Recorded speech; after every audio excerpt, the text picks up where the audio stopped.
Unfortunately, no matter how hard you try to limit the possibility of errors, they will still happen. Usually because the user did something that you didn't expect. Fortunately, you can use the try and catch statements to handle errors without the page crashing and displaying an ugly error message. To begin, open the My Project sample file from your Sample Files folder.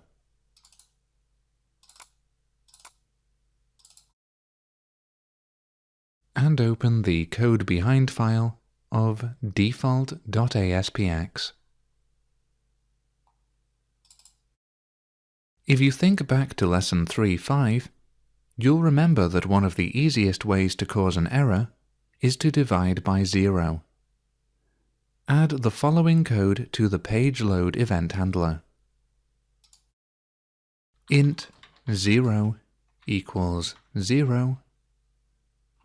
Int error equals 1 divided by 0. Now view default.aspx in your web browser. An error page appears. If your code pauses before displaying the error page, click the Continue button. Close your browser now, and you're going to handle the error using try and catch. Change the code in the page load event handler to try, begin curly brackets, int 0 equals 0, int error equals 1 divided by 0, end curly brackets, catch, begin curly brackets, end curly brackets. This C# code will try to run the code between the first set of curly brackets, that's the try statement, and will only run the code between the second set, that's the catch statement, if an exception occurs. Since there is no code in the catch statement, nothing will happen if there is an error. This is known as swallowing the error, and is considered to be bad practice. View the page in your browser again, and this time the page is displayed normally. The error still happened, but your try and catch code handled it. Close your browser now, and you're going to modify the catch statement to retrieve the details of the error. If you want to tell the user what went wrong, or record any errors in a log, you can retrieve the exception object in your catch statement. You examined the exception object in Lesson 3.5.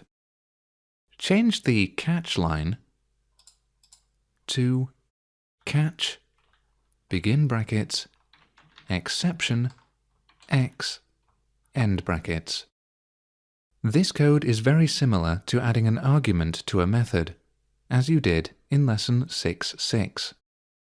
It creates an object called x, which contains the exception object that was generated by the error.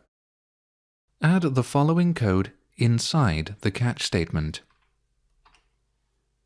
Response.write x.message.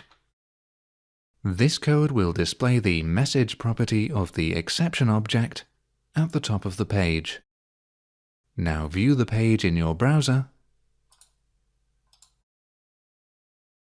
and this time the error message appears at the top of your page, but the page still doesn't crash.